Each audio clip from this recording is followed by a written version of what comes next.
3 minutos pasan de las 11:30, estamos en la recta final del programa y aún hay más contenidos, y uno de los principales es la cultura, porque la vamos a destinar también sobre este año jubilar, porque el Misteri se cuela, se ha colado en los premios que se ha dado por parte de la UNED, Pedro Salinas, de este centro asociado de la UNED, de Elche, a las personas que han escrito ensayos y que han realizado estudios sobre determinados temas. Pero hay uno en concreto que ha sido el escogido, es el ensayo de Antonio Juan Sánchez, un periodista de raza en Elche y profesor de la Universidad Miguel Hernández. Antonio Juan Sánchez, bienvenido al programa. Muchas gracias. Y enhorabuena por ese premio de ensayo de la UNED, entregado por ese centro de la UNED de Elche, cuyo director lo tenemos aquí, Francisco Escudero. Paco, bienvenido. Gracias. Compañero profesor de la UNED también. Y profesor de la UNED. ¿También es Antonio Juan? Claro. Ah, bueno, que ocupa la docencia. Después de muchos años de periodismo local, ¿la docencia te da más, más compensación que escribir todos los días? Seguramente no debería decir esto, pero yo creo que si me dieran la oportunidad empezaría directamente con la docencia. Yo creo que no debes decirlo. ¿Y sabes por qué? Porque los docentes que no han escrito nunca en ningún medio de comunicación, ¿qué pueden enseñar? Sí, es cierto. Estoy totalmente de acuerdo contigo.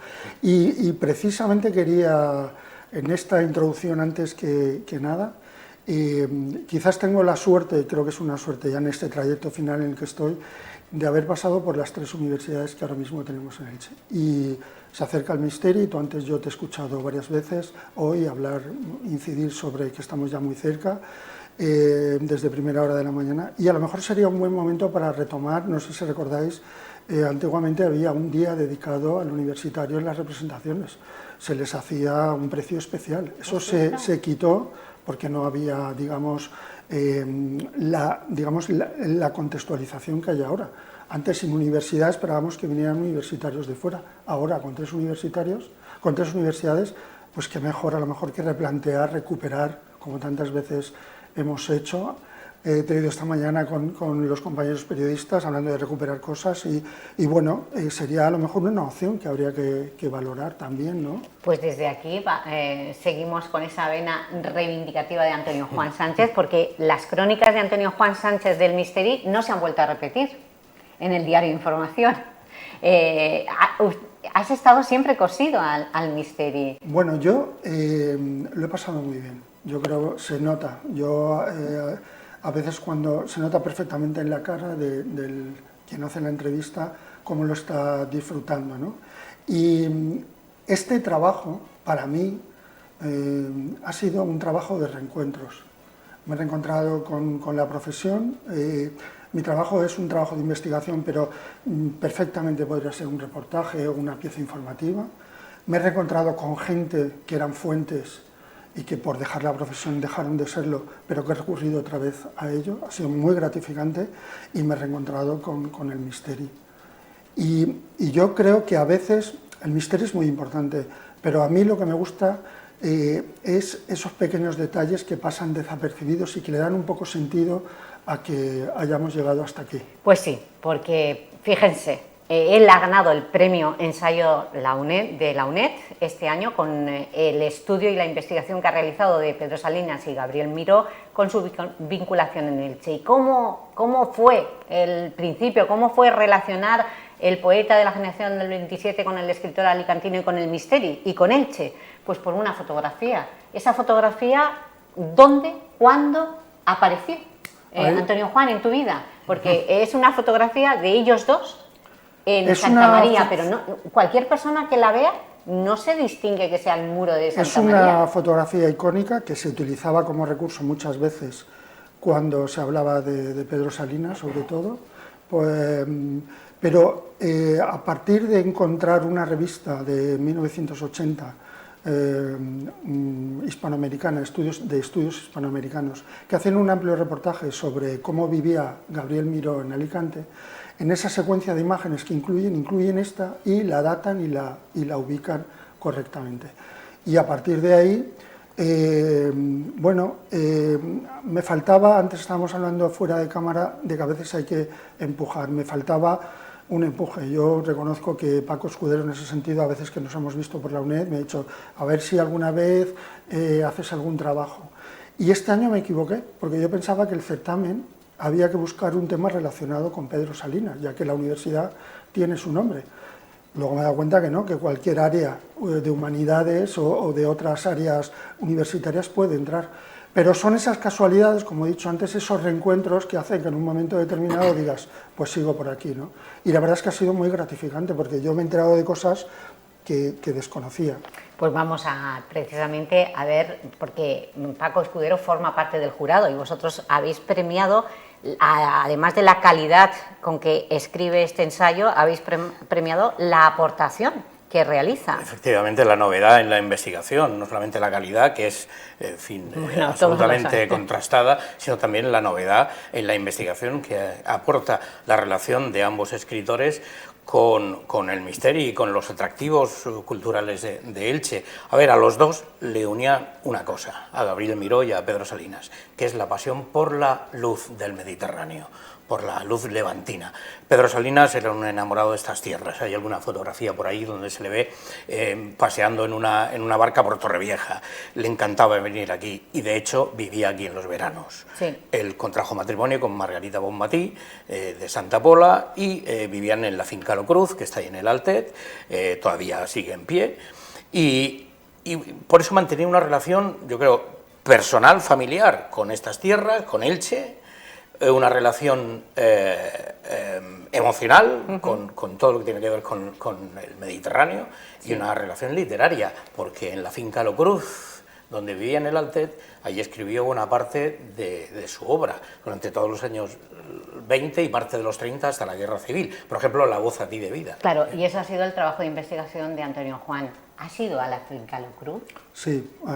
¿Y qué te has encontrado? Bueno, la verdad es que sentí un poco de decepción. Lo hablábamos el otro día, le comentaba a Paco esta circunstancia, ¿no? Él me trasladaba pues que muchas veces ha habido intentos o proyectos para darle un empujón, pero que es muy complicado. Creo que él me comentó que son varios los descendientes que tienen la propiedad, que está también en un parámetro de protección del aeropuerto. Entonces se da una serie de circunstancias que no son demasiado positivos para darle vida. Pero claro, por otra parte, ¿cuántos rincones de España hay que apuestan por este tipo de localizaciones para generar centros de educación o centros de investigación, ¿no? Bueno, no es ese el punto de mi trabajo, pero la verdad es que yo lo diría, la palabra sería un poco decepción, ¿no? Me esperaba...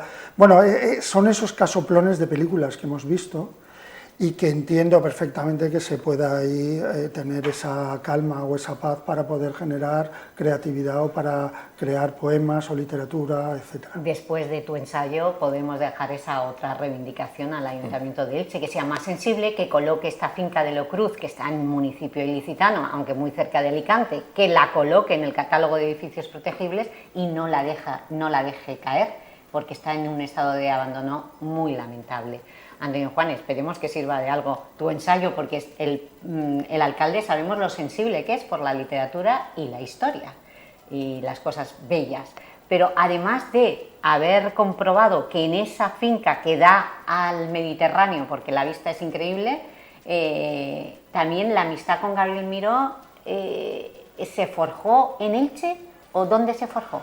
A ver, ellos forman parte de un círculo de literatos donde sobre todo Gabriel Miró, Pedro Salinas y Jorge Guillén se hacen muy amigos, hasta tal punto que en los veranos se pasan textos entre ellos. ¿Qué te parece? ¿Cómo lo ves? Y eso hace que los una. Luego hay una pasión de, como ha dicho antes Paco Escudero, de Miró y de Salinas, por el paisaje. Gabriel Miró apuesta por el paisaje alicantino y Salinas apuesta por el de Elche, hasta el punto de que en su primer libro incluye un poema, un soneto, dedicado a la Nit del Albá, Y son muchas las ocasiones en las que habla de las palmeras, como un sitio de remanso, de tranquilidad y donde puede trabajar. Incluso cuando acaba viviendo en Boston, escribía cartas a sus allegados diciendo que no entendía cómo había encontrado cómo le había enganchado tanto, en palabras un poco actuales, ¿no? Entonces creo que eso es un poco el foco de unión. Entonces coincidía, la verdad es que se llevaba muy poco tiempo entre ellos, unos 14 años, aunque eran de generaciones diferentes, pues les unía eso, sobre todo la literatura. Pues este ensayo, este estudio, te ha llevado a concluir una de las dudas que tenemos muchos de los que hemos leído la poesía de Salinas. ¿Era homosexual? Bueno, yo no soy un especialista en Salinas, no he tratado ese tema. Yo sobre todo lo que he visto es mucho amor y mucha ratificación por los valores de las personas. Más allá de eso, no soy un especialista, quizás habría que hablar, yo recuerdo a gente como Antonio Vilaver, el abogado, como Julián Montesinos, el profesor de literatura, que son especialistas en... Yo ese aspecto, por lo poco que yo he rascado, yo no lo he podido saber. Yo es que creo que es indiferente. Ya, lógico. No tiene ninguna importancia que lo sea o que no lo sea. Lo importante es que era un hombre sensible y que sabía captar, trasladar la emoción del amor intelectual, porque es un amor intelectual en Salinas, muy diferente al amor apasionado de Miguel Hernández, por ejemplo, que es muy carnal. Este es muy intelectual, muy casi metafísico, diría yo, con una sensibilidad extraordinaria. ¿Qué más da que lo fuera o no lo fuera? Yo creo que no lo era, pero bueno. Bueno, se ha escrito mucho sobre ello también, por eso te lo he preguntado a Antonio Juan, pero vamos a seguir con más la relación, porque él habló de la nit de l'alba, el antesala del misteri, ¿y del misteri? Mira, hay una cosa que me ha parecido, para mí, justificar un recorrido, ¿no? En el año 24, bueno, pues cambia un poco social y políticamente el momento, entra la dictadura de Primo de Rivera y entonces aparece una junta protectora para el misteri y hace cosas nuevas. Recupera escenas que se habían perdido, refuerza cosas de ámbito musical, busca patrocinadores, fíjate que estamos hablando de hace mucho tiempo atrás, patrocinadores para el misteri y sobre todo, que es un poco lo que a mí me ha parecido más interesante, humildemente, quizás porque soy ilicitano de todo esto, es que se aprueba por primera vez que haya un ensayo general el 13 de agosto. Era a puerta cerrada y lo que trataban era de conseguir que viniera gente con renombre, primeros nombres, para que luego dieran a conocer el misteri. Y además, qué casualidad, les invitaban en la noche a que se quedaran a la nit de l'alba, hasta el punto de que se organizaban trenes especiales, autobuses para traer a esta gente. La primera vez que se consolida esta situación del 13 de agosto es con la presencia de personajes como Óscar Esplá, con la presencia, es Óscar Esplá que invita a los literatos a su casa o a su villa, y entre ellos están Gabriel Miró y Pedro Salinas.